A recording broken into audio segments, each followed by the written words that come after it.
I remember the exact tone my daughter used when she said it. Not angry, not cruel, measured. "We just need clarity, Mom." Clarity. As if I were a smudge on glass. It had been 3 months since my husband's funeral. 3 months of sorting paperwork, condolence cards, and the peculiar loneliness that follows a 40-year marriage. I was still sleeping on his side of the bed because the silence felt less severe there. That was when Daniel, my son-in-law, started using phrases like estate integrity and biological verification. I noticed he never looked directly at me when he spoke. "You understand," he said one evening at my dining table, hands folded like a consultant rather than family. "If you're not her biological mother, then legally, I am her mother," I said. But even as I said it, I heard how that sounded. Emotional. Unprovable. My daughter sat beside him, quiet but firm. She had inherited her father's stillness. It used to comfort me. That night, it felt like a wall. The suggestion of a DNA test wasn't shouted.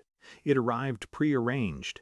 Appointment scheduled, lawyer informed, as if I might vanish if not secured in writing. Refusing would have looked like guilt. Agreeing felt like surrender. So I agreed. The clinic smelled sterile and indifferent. A nurse swabbed my cheek while avoiding my eyes, the way people do when something personal is being turned procedural. My daughter did the same. We didn't speak on the drive home. I kept thinking of the winter she had pneumonia at 6 years old. I slept upright in a hospital chair for 4 nights. I still have the indentation on my collarbone from the metal armrest, but memories aren't admissible evidence. Blood is. The waiting period changed something inside me. At first I replayed every childhood milestone like I was assembling a defense file. First steps, first heartbreak, the way she used to press her forehead against mine before school exams. Then, slowly, something else surfaced. The night she was born. The nurse who paused when handing her to me. The nurse had begun, then corrected herself. "She's healthy." My husband had been unusually quiet. I had assumed exhaustion. I had been exhausted too. There are moments in marriage you don't interrogate because love feels safer than suspicion. I never asked why he insisted on handling the birth certificate paperwork himself. I trusted him. The doctor requested all 3 of us present for the results. That, more than anything, unsettled Daniel. We sat across from a wide desk, fluorescent lights humming above us. A sealed envelope lay between the doctor's hands. The authority in the room was unmistakable. No lawyers, no opinions, just paper and a licensed signature. My daughter reached for Daniel's hand. The doctor opened the envelope carefully, almost ceremonially. Her eyes moved once across the page, then again. A small pause. "I want to clarify something before I continue," she said evenly. "This report confirms maternity." Daniel exhaled audibly. My daughter's shoulders loosened. I felt neither relief nor triumph, just steadiness. The doctor continued, "However, the paternity markers do not match the deceased. The air in the room changed texture." "I'm sorry," Daniel said. "That's not possible. The genetic markers are conclusive," the doctor replied. "There is no biological relationship between your wife and the man listed as her father." Silence did what shouting never could. My daughter's face drained of color, not from shame, but from disorientation. The ground had shifted beneath her in a way she hadn't prepared for. Daniel's certainty fractured first, his grip loosened. "No," he said quietly. "There must be an error." "There is no error," the doctor said, and just like that, the conversation about cutting me out of the inheritance dissolved into something far larger. If she was not his biological daughter, then the estate questions were no longer pointed at me. They were pointed at a man who was no longer alive to answer them. We walked to the parking lot in silence. My daughter did not look at me.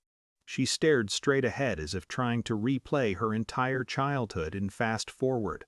"I don't understand," she whispered finally, not to me, to herself. I did not say, "I told you so." I did not ask for an apology. I felt something far more complicated than vindication. Betrayal, not from her. From him. 40 years of marriage, and there had been a secret large enough to rearrange a family tree. I wondered if he had known. I wondered if he had chosen silence the way I had chosen trust. The legal implications surfaced quickly in the days that followed. Daniel stopped using words like verification. Lawyers shifted tone. The estate, once presented as something I might unjustly control, now looked very different. But power did not feel satisfying. It felt heavy. My daughter came to the house alone one afternoon. No Daniel. She stood in the living room, looking around as if it were a museum of uncertain history. "Did you know?" she asked. "No." She studied my face carefully, searching for cracks. She didn't find any. "I thought," she began, then stopped. "I thought if you weren't really my mother, then this would all make sense." I nodded slowly. "It would have been simpler," I said. "Yes." We stood there, two women connected unquestionably by blood, and suddenly unsure what that had ever meant. "I'm sorry," she said finally. "It wasn't dramatic. It wasn't tearful. It was small and real." "I know," I replied. That was all. Daniel never apologized directly. His tone shifted. Softer. Cautious. The quiet confidence he once carried around legal language was gone. The estate remains legally intact under my name. But that's not the true consequence. The true shift is this. My daughter now understands that biology is not the same as certainty, that fathers can be chosen, not proven, that motherhood doesn't require validation from a lab. And I understand something too. I was never on trial for being her mother. She was on trial for being someone's daughter. The difference matters. I did not pursue revenge. I did not redraw wills in anger. I did not leverage the truth to humiliate. I set one boundary instead. "We won't discuss the house or inheritance again," I told her calmly, "until you decide whether you want a lawsuit or a mother." She looked at me for a long time. "I want my mother," she said. There was no celebration, no hugging collapse, just a quiet realignment. Grief remains, questions remain. The man I buried is no longer exactly who I thought he was, but I am still her mother.